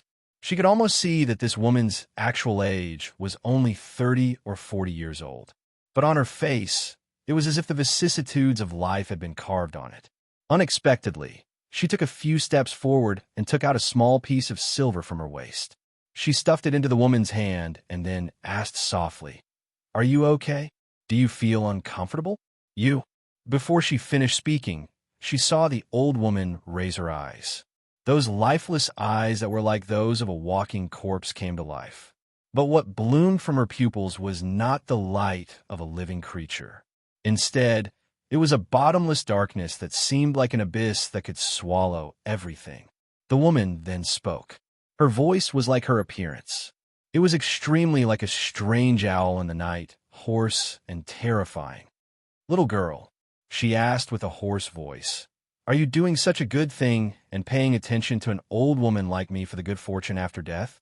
After people die, do they really have to go to hell? Is there really retribution?" Sima Ping's heart was shocked. She quietly took 2 steps back and secretly inserted 2 silver needles in her mouth. But when she heard the old woman's question, she was first stunned, and then her heart ached. She believed in karma. Many people in the world also believed in it. It was because they believed that good and evil would be repaid that the fragile and fickle human nature could be strengthened. Everyone believed that there would be retribution in the underworld, so they would do good deeds and suppress their evil thoughts. But she suddenly thought of her master. If there really was a hell in this world, and there really were 10 Yama kings that rewarded good and punished evil, then when her master went there, what would happen? When she thought of this, her heart ached even more. She gently shook her head. I don't know. I hope it exists, but I also hope it doesn't. The woman looked at Sima Ping. As if she could see the sadness and uneasiness in the girl's heart, she sighed softly. Poor little girl. She should be 12 or 13 years old this year. If Mao Mao was still alive, she would be around this age. Sigh, Mao Mao, I'm so stupid, really. 12 or 13 years old, my ass. I'm already. Ah, forget it. Sima Ping originally wanted to explode, but when she saw the old woman's miserable appearance, she could not help but feel pity. Just as she wanted to finish listening to her story, she heard Sun Lang's voice not far away. What are you doing? Accepting a hidden mission? The girl turned around and saw Sun Lang looking in her direction. She smiled embarrassedly. There's an auntie here. But when Sima Ping turned around again, she found that the old woman had already disappeared. Looking around, there was no one. The faintly discernible, gloomy and cold aura that surrounded her had also quietly disappeared. The sun shone on her body, and traces of warmth once again spread throughout her body. She raised her head to look at the sun, and suddenly felt as if it was a lifetime ago. She did not know if what had just happened was real or an illusion. She told this matter to Sun Lang. Sun Lang rubbed his chin and said with a serious face, Could it be that the old woman saw that you were a rare martial arts genius and wanted to pass on the mission of saving the world to you? So she took out a book of Desire Heart Sutra and said that it was fated with you and sold it to you for 10 coins? Sima Ping snorted. Jade Heart Sutra is such a profound martial art. How could that old woman have it? Why would she be willing to give it to me? She's always talking nonsense. She turned her head and looked around again. There was no one around. The old woman from before was still nowhere to be seen. The living person who had just appeared here had disappeared in the blink of an eye. It was really strange. And she even asked me about the afterlife and the underworld. Sima Ping thought about it and was suddenly shocked. Could it be that this old woman was not a living person, but a ghost? I was talking to her just now. Could it be that she was pestering me? The girl was ultimately afraid of these frightening things. Thinking about it, she shivered and her heart was immediately filled with fear. The girl trembled and said, It can't be a ghost, right? Sun Lang snorted. As a doctor, you've been dealing with dead people all day long. You're actually afraid of ghosts? Let me tell you, those who deal with dead people all day long and are still afraid of ghosts are all scum. Sima Ping said with a subtle expression, I feel that there's a hidden meaning in your words. It seems like you're targeting someone extraordinary. The ranger curled his lips and said with disdain, You're thinking too much. All right, let's go. What's there to be afraid of? Don't be a coward. Even if there's really a ghost, so what? I've never seen what a ghost looks like in my life. I don't know if female ghosts can resist the power of sex. A Chinese ghost story or something like that. He laughed lewdly for a moment and waved his hand. Let's go. We'll go to the Xianheng Hotel in front to eat something and ask about the herb garden and the Liu family. Don't think about the old beggar. Speaking of which, did you rub too much that you're hallucinating? Rub too much? Rub what?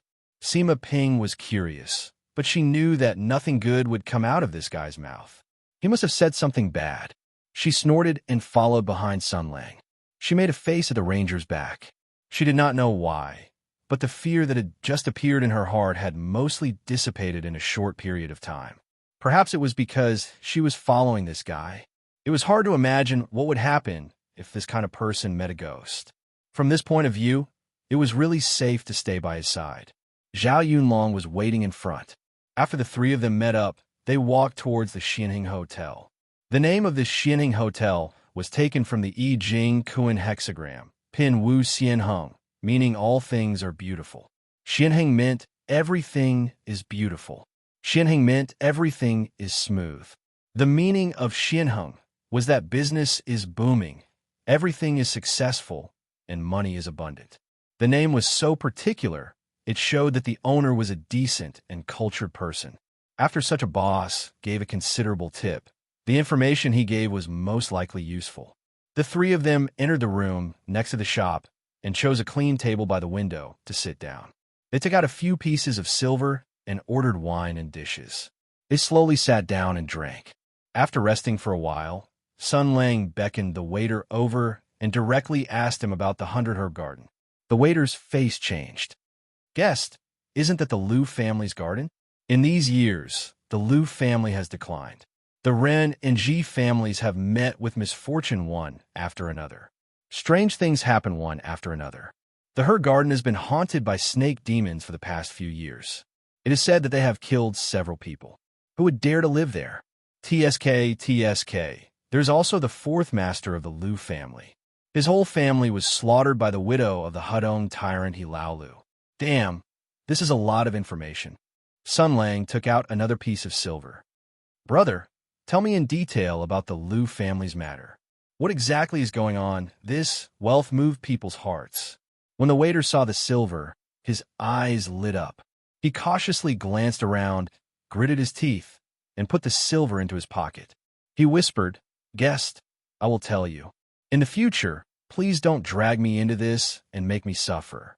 This Liu family." But before he finished speaking, a loud shout came from outside. "Second Master Kong is here."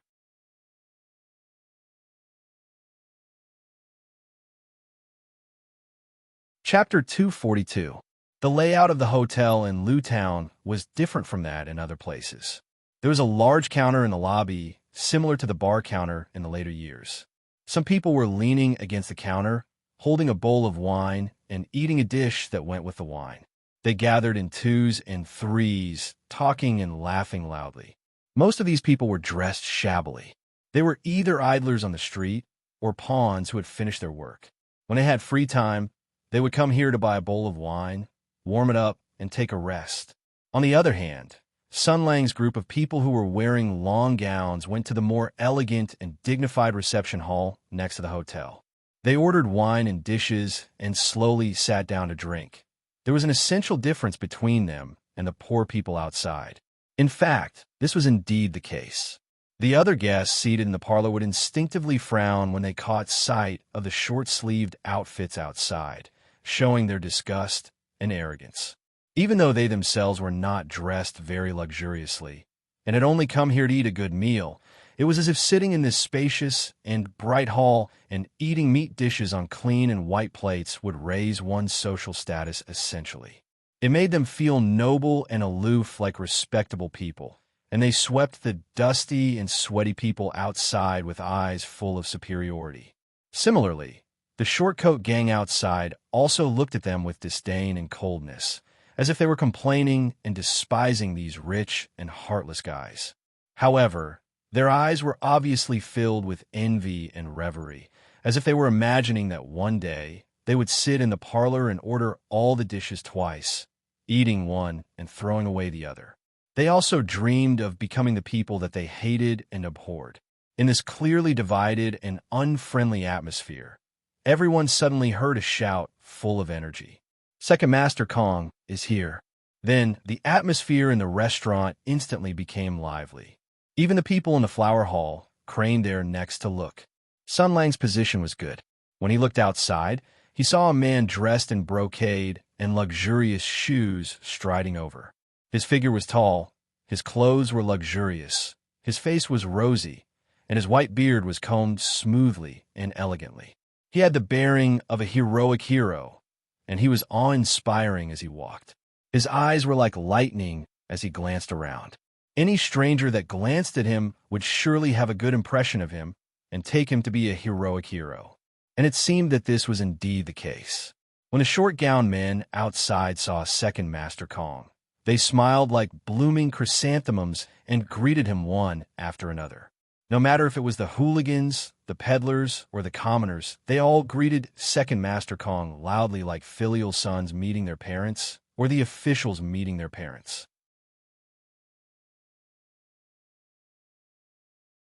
They all cupped their hands and saluted Second Master Kong, imitating the style of people in Jianghu. Second Master Kong naturally didn't put on any airs. He smiled and cupped his hands in return. He was dressed in a brocade robe and actually walked directly into the crowd of commoners. He came to the front of the counter and slapped out 9 copper coins. He laughed heartily and said, "Warm 2 bowls of wine and a plate of fennel beans." The fierce-looking shopkeeper had already pulled away the waiter at the counter who was in charge of warming the wine. He personally poured 2 large bowls of wine and then filled a plate of fennel beans. Rather than calling it a plate of fennel beans, it would be better to call it a mountain of fennel beans. With a face full of smiles, he handed it to Second Master Kong with both hands. Only then did he solemnly put away the 9 large coins with a smile on his face. The people around the counter laughed and shouted, "Shopkeeper, how dare you take Second Master's money? Aren't you afraid that Second Master will destroy your restaurant?" The shopkeeper opened his eyes wide and said, "How can you accuse me? How can Second Master be that kind of person? Second Master and I are old acquaintances. He can be considered a regular customer for more than 10 years. Back when Second Master had not yet made a name for himself, I was sure that he was not a fish in a pond. He had one good thing back then. Take the money for the wine as an example. He has never defaulted on the payment. His character is much better than all of you filthy geniuses." Second Master Kong picked up a fennel bean and put it into his mouth, chewing it carefully. This 1 copper coin per plate of snacks was something that the commoners at the bottom of the food chain ate with wine. The taste was not very good, and it did not match his luxurious clothes at all. However, he ate it with relish. As he ate, he listened to the shopkeeper's words and nodded at him with a smile. The shopkeeper seemed to have received great encouragement and chattered even more. "What? Are you not convinced? Whether it is doing business or being a person, integrity is the foundation." Back then, Second Master never defaulted on the payment for wine. It was because of his integrity that he was able to achieve what he has today. My restaurant also takes integrity as its foundation. We never mix water in the wine we sell. That is why everyone is here to support us. When everyone heard this, they all laughed and scolded him.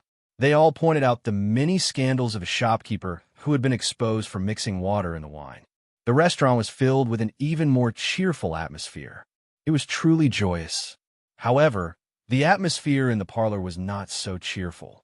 The long-sleeved party members exchanged glances and lowered their voices. Someone secretly winked and said in a low voice, "Look, that is Kong Zhongwu." Another person said in a low voice, "A hero uses martial arts to break the rules and force commoners to kneel. Scum." The person who had just spoken shouted in a low voice, "Haven't you heard that trouble comes from the mouth? Be careful." In short, these people sitting in the parlor were looking at Second Master Kong, who was dressed in luxurious clothes and mixed in with the commoners, with a mixture of disgust and fear. Their expressions were filled with disdain and disgust. However, the atmosphere over there was still lively. A busybody asked, "Second Master, where have you been getting rich recently?" The Second Master, named Kong Zhongwu, finished a bowl of wine and wiped his mouth. He laughed heartily and said, "It's nothing more than coercion and bribery.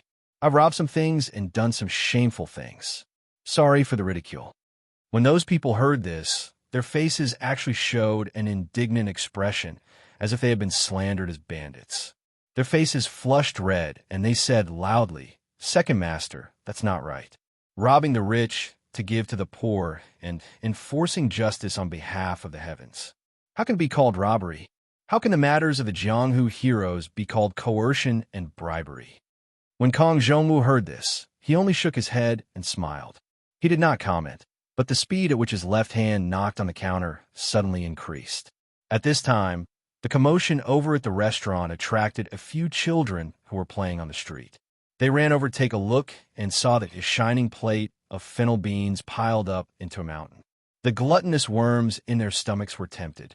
However, when they saw Kong Zhongwu in the center, who was like a moon surrounded by stars, the children stopped in their tracks.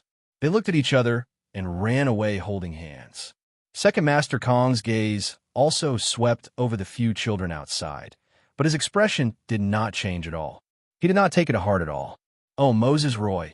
Sun Lang looked for a while and then retracted his gaze. He then looked at the waiter standing at the side with a little surprise. Ever since Kong Zhongwu appeared, the waiter had been staring blankly at the finely dressed hero who laughed heroically. His eyes flashed with sadness and disappointment, then confusion. It was as if he had lost a good friend, as if his good friend had become a stranger. Fate was fickle, and the human heart was fickle. It was not something a small waiter like him could see through. When he grew a few years older, he would understand. Sun Lang stretched out his hand and waved it in front of his eyes. "Brother, your eyes tell me that you are very, very familiar with this second Master Kong. He must be someone with a story." The waiter said in a low voice, "I have been a waiter here since I was 12 years old. At that time, I already knew him. At that time, he was not yet the second Master Kong. He was not like this at that time. After he finished speaking in a daze, he came back to his senses. A flustered and embarrassed expression appeared on his face. He bowed and apologized. "I am sorry, dear guests. I was distracted for a moment and spoke nonsense. Please forgive me." Sun Lang waved his hand to make him feel at ease. He had heard what the waiter had just said and connected it to what he had just heard and seen. He could almost guess the general situation, but he was not interested in it at all. It was just another fickle human heart. In this world, the most fickle and unreliable thing was the human heart. What was there to be surprised about? However, he still smiled. There is nothing to be surprised about. People will always change. Whether it is an oath of eternal love or the entrustment of one's life, it is possible that for some reason, they will righteously point their sword at you. Those unparalleled talents, those geniuses of heaven and earth, they cannot escape from this hurdle. What is a small commoner who has lost his heart? When these words were said, Sima Ping and Zhao Yunlong's expressions changed at the same time. Sima Ping was only thinking about her master who had no regrets in her life. She thought about the new mission and oath that she had taken over. Thus, she frowned and stared at Sun Lang. She said, "Some people will never change." Zhao Yunlong, on the other hand, thought of something more dangerous. It was a secret that she could not find out. It was a secret that the entire empire had kept secret. Thus, in her eyes, curiosity, concern, and anger coexisted. She looked at Sun Lang. For the first time in a few days, she clearly objected to Sun Lang's words. General Yunlong said word by word, "Some people will never change." If it was 10 days ago, Sun Lang would have snorted disdainfully at these two girls and even treated them coldly. However, he suddenly thought of Ping Yidao's resolute words before his death and saw Zhao Yunlong's clear eyes. He did not know why, but he could not say the words that were at the tip of his tongue. After a moment, he snorted and squinted his eyes. "Most people are like that, okay? Okay." The waiter did not seem to notice the small dispute between the customers. He looked at the majestic figure in the crowd and listened to the familiar yet strange voice. A few years ago, the owner of this voice was still the target of ridicule. He wore shabby clothes that were similar to the people around him. He was ridiculed and mocked. He tried hard to distinguish himself and sighed in shame. Now, everything had changed. Even the hot-tempered waiter had to force a smile to serve the second master. Back then, the rash Kong who wore shabby clothes and had a messy beard held an iron sword whose scabbard was almost worn out. He claimed to be a chivalrous man. However, he was ridiculed by a group of people who wore short clothes. He was beaten because he stood up for injustice. He was injured because he saw injustice on the road. He was poor, but he never owed money. He was not angry in the face of ridicule and mockery. He smiled and gave the few fennel beans to the children. That down-and-out swordsman had become a hero in bright clothes and the target of flattery. However, the waiter felt that the rash Kong from back then was much better than the current second Master Kong. It had nothing to do with the choice of human nature or the loss of one's heart. There were not so many complicated reasons and reasons.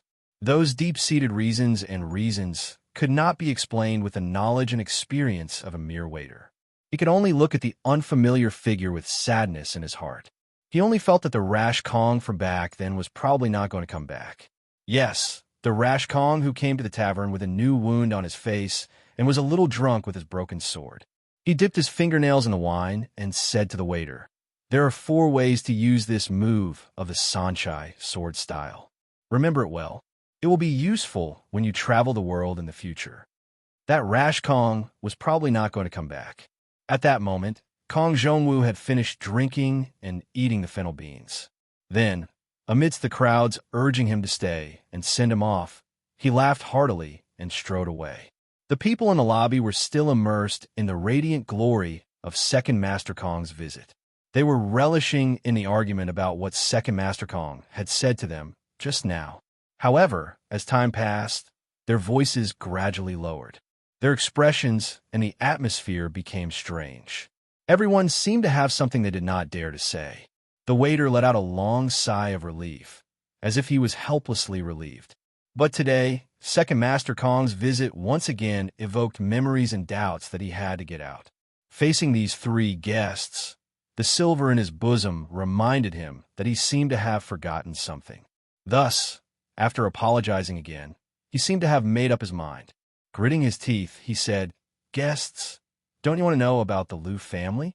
In the past 10 years or so, the most powerful lord and landlord in Liu Town was the Liu family, which had 2 branches working together and flourishing.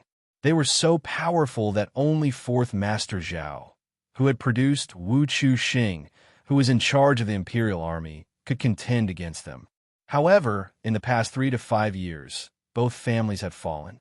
In the past 3 to 5 years, Sun Lang and Zhao Yunlong looked at each other. It had only been 2 years since the end of the Great War of Tianyuan. 3 to 5 years ago, they were still at war. At that time, Master Liu was already a divine hand in the military. She was much more famous than Ping Yidao. In addition, she was also a military doctor who saved lives and healed the wounded. Even the most eccentric general would not hesitate to smile at her. With her reputation and achievements, she did not even need to say a word to protect her family and dominate Liu Town. Even the local officials had to be polite to her.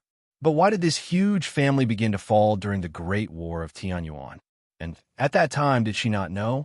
Or the 2 of them exchanged a look. Sun Lang snapped his fingers. And then, the waiter laughed bitterly. These 2 families are big and powerful. Usually, they are indeed a little overbearing. The commoners also have some complaints. However, although they are fierce, they're still human. When these 2 families fell, another 2 people took advantage of the situation and rose up. However, these 2 new landlords are not worse than the 2 families. The one who replaced the Zhao family and took over old Master Zhao's property was surnamed Xia Ague. The waiter's eyes flashed a trace of pain. And the one who took over the Liu family was surnamed Kong. Everyone called him Second Master Kong.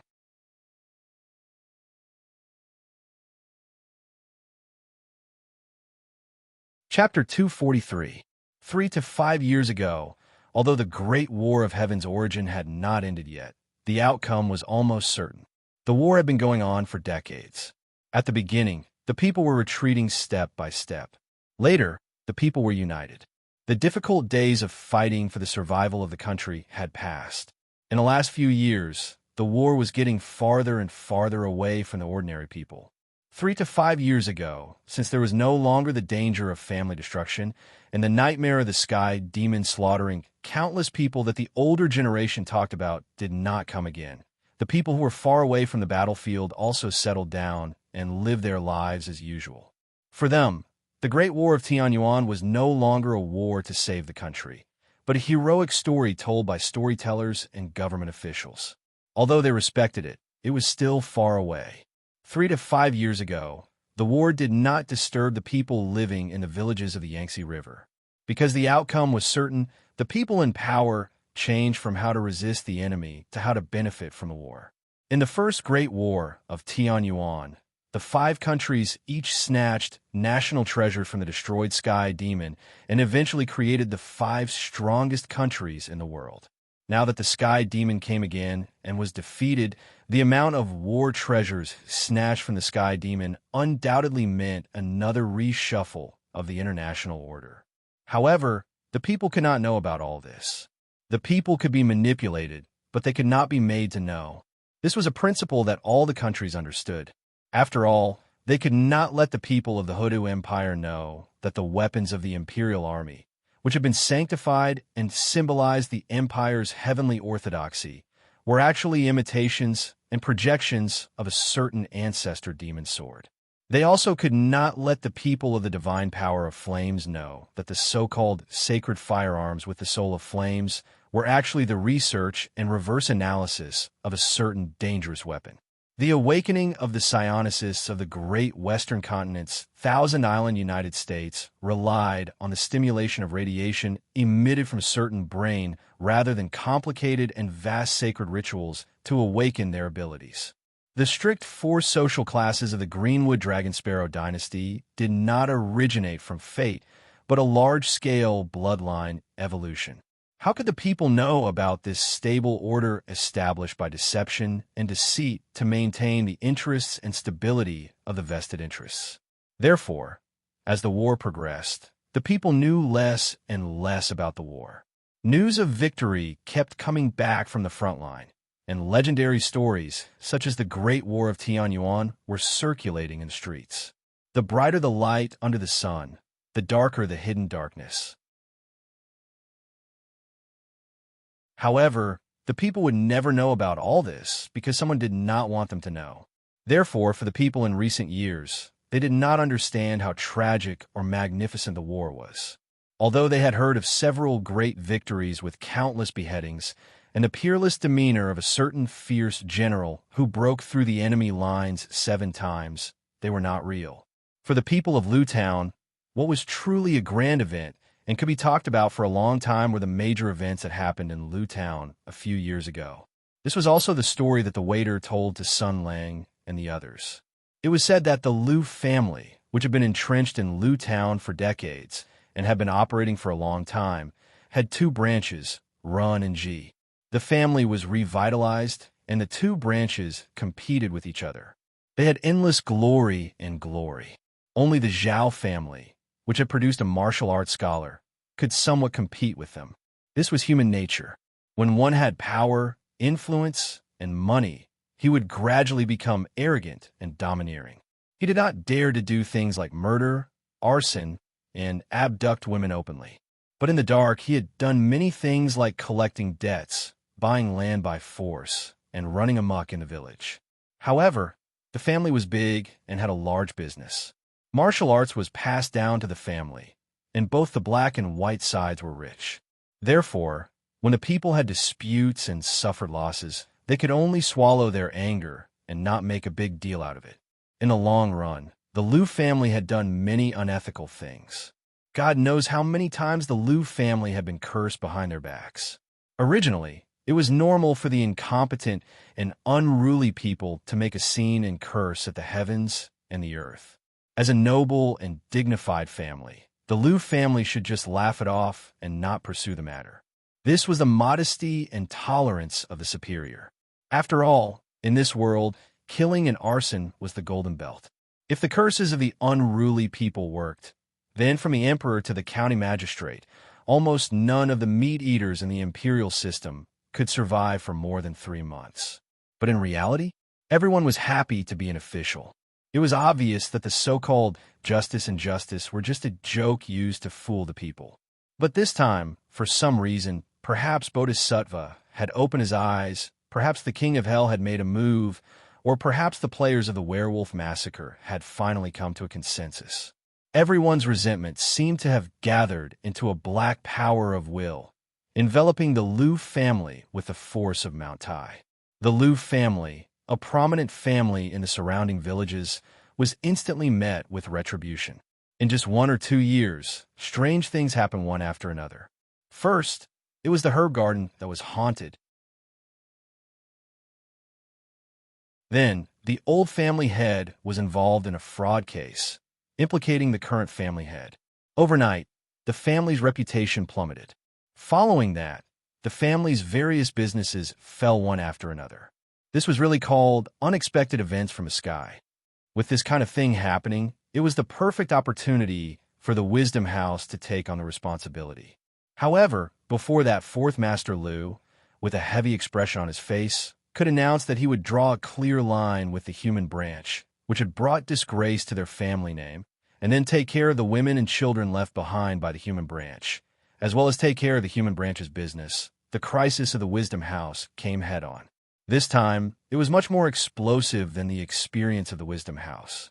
Moreover, it was as fast as a gust of wind.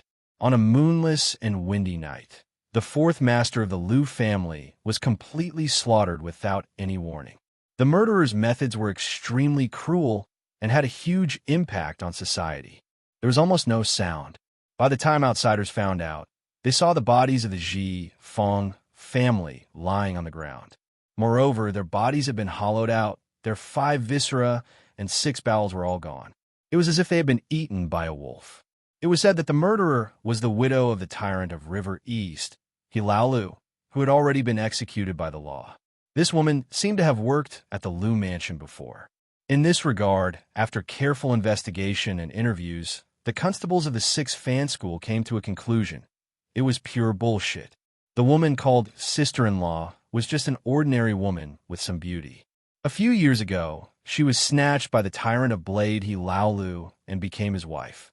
Even if she started to practice kung fu at that time, she could only practice for 2 or 3 years.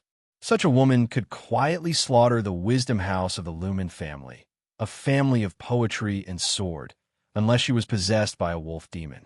This was very reasonable. After all, many people had seen that sister-in-law. She was just an ordinary woman. Nobody would believe that she would kill people. She had no motive or ability to do so. Moreover, the Lu family had been very good to her in the past. Soon, everyone shifted their suspicious gazes away, because an even more suspicious person had surfaced. The Lu family had declined, but such a large family business would not disappear into thin air. After losing the protection of the owner, the silk houses, hotels, and oil mills were like a piece of fragrant fat meat that anyone could take a bite out of. But no matter whether it was the officials or businessmen, whether it was the scholars or the gentry, whether it was the black or the white, or even the stewards of the Lu family who did not have a surname Lu, no one was bitten. Because there was a martial artist who was once in dire straits and was casually mocked by hooligans. After disappearing for a period of time, he suddenly appeared out of nowhere. Not only did he have amazing martial arts skills, he also had shrewd methods and profound shrewdness. He took over the many businesses that the Lu family could not protect. His unrestrained and swift methods made him look like a stunning figure who had experienced the ups and downs of the business world all his life. After a period of dazzling and dizzying events, the former Second Master Kong, who is now Second Master Kong, had become a big shot in town and the biggest winner after Rumen's shocking change. Because the timing of his appearance was too ingenious, his harvest was so great, and his methods were so adept that people could not help but wonder if there was some subtle karmic connection between the Lu family's decline and Second Master Kong's rise. Still, no one dared to continue guessing. That was because they realized that the honest and even pedantic second young Master Kong, who was full of chivalry and justice, had transformed into a moody, sinister, and vicious-minded hero who far surpassed the Lu family at that time. In less than a year, he had arranged everything and replaced the Lu family's social status in Lu's Hen and even Qianhang Prefecture. Thus, the second young Master Kong, whom everyone made fun of, had smoothly become the second young Master Kong, whom everyone revered. While the people of Lu Town were still immersed in the classic scene of "Don't bully the poor young," another world-shattering event happened almost at the same time. Someone had copied Second Master Kong's success and stood on the remains of another noble family in Lu Town, the Zhao family. What was especially unacceptable was the new noble's declaration and his original identity. If Second Master Kong can do it, why can't I? This person was called Xiaogui. He was originally just a scab, the lowest class of ruffians who had fallen into poverty. He was thin and small and had no strength at all. He was the kind who could even press a teenager to the ground and beat him. Damn it. No one knew where he had suddenly learned kung fu from. Similarly, he had seized the foundation of the Zhao family's old master at lightning speed and rose to power as a nouveau riche. This was the big news that people in Lu Town had been talking about for a long time in the past few years. It was just that Kong Zhongwu was a fallen warrior, and Xia Age was a scoundrel. How did the two of them suddenly become the great masters of mighty tyrant Lu Town in such a short period of time? How did they defeat the Liu and Zhao families, who had been in business for generations and had a solid foundation? And how did they smoothly and ruthlessly annex the properties of the two families? There were all kinds of reasons that could not be explained clearly by the waiter. After all, he was just a small shop assistant. The rich circle is really messy. After listening to the waiter, Sun Lang sighed contentedly. There's even order in the chaos. That's really King wonderful.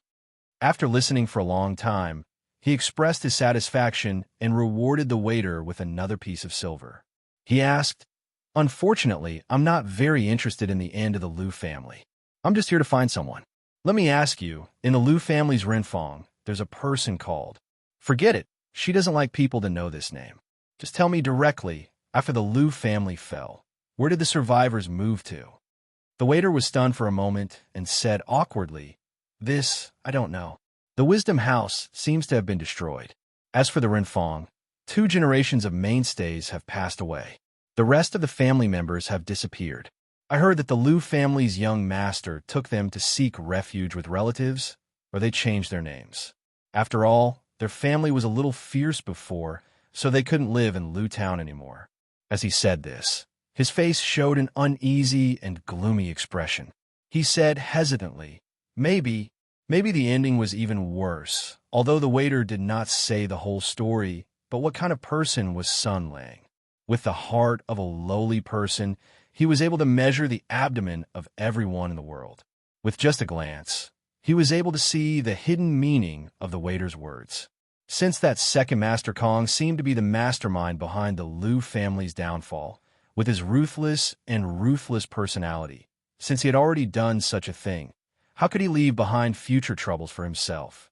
Perhaps the remaining people in the Renfong had already silently disappeared from this world. In this regard, Sun Lang just smiled. There must be one person who is still alive. We're here to find this person. I heard that she has already returned to Liu Town. Well, looking at your expression, you haven't heard. But it's okay, with such a big thing happening to her family. With her character, she will definitely not let it go. And I think this matter, compared to the rowing competition, has made me a little interested. He smiled slightly. Waiter, the Liu family's old house is in the herb garden, right? Where are we going? Is it the second Master Kong's house now? The waiter was shocked and waved his hand repeatedly. Even if it's him, he wouldn't have the guts to live in the herb garden. That place is haunted. There were those who didn't believe in the supernatural who went in to take a look. No matter if it's a skilled and daring martial artist or an immortal Taoist, they all disappeared from the world. In the end, the Yamen came out personally to seal the herb garden. This herb garden has become a veritable haunted house. He wanted to describe the various strange stories and strange phenomena in the garden in detail, hoping to make this guest aware of the difficulties in retreat. Who knew that after the smiling guest in front of him heard this, his eyes would actually shine brightly, as if he didn't know what was good for him. He smiled and said to his female companion, "Oh, Moses Roy, I've been feeling bored recently. I still want to visit the second Master Kong directly. Now it seems that I should go to the herb garden to take a look first." Zhao Yunlong was Sun Lang's most capable henchman in the past. During the New Year, the two of them even secretly went to the Sky Demon's camp to throw fireworks and firecrackers. A mere herb garden was nothing. General Yunlong smiled. She didn't have any opinion on what Sun Lang wanted to do. "Are we leaving now?" Sima Ping knew that her opinion was insignificant, but she still tried to fight for her little bit of rights as an independent person. "That can I not go?" Sun Lang smiled very sincerely. "What do you think? That you're tuning in to the Warrior Lore YouTube channel. Don't forget to subscribe and join us on this journey to catch the most captivating stories.